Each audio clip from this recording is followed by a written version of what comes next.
Bħala parti mill-aġenda diġitali hemm miri stabiliti mill-Unjoni Ewropea li jridu jintlaħqu sas-sena 2020.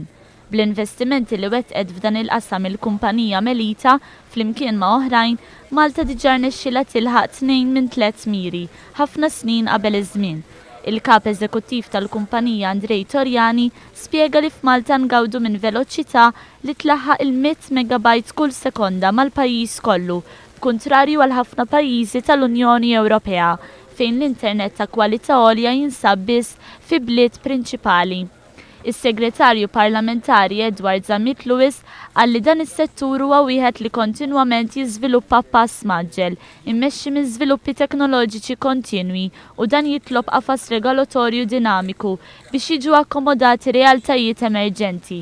Iċ-ċermen ta' Melita stqarr li sa mit-twaqqif tagħha fl-1991 il-kumpanija Melita dejjem kienet minn ta' quddiem nett fl-iżvilupp tas-servizzi tat-telekomunikazzjoni f'pajjiżna.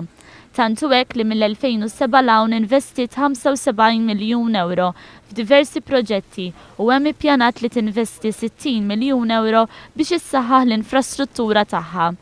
Edward Zammit Lewis kompla jgħid li t-telekomunikazzjoni għandha rwol importanti biex issaħħaħ l-ekonomija diġitali ta' pajjiżna.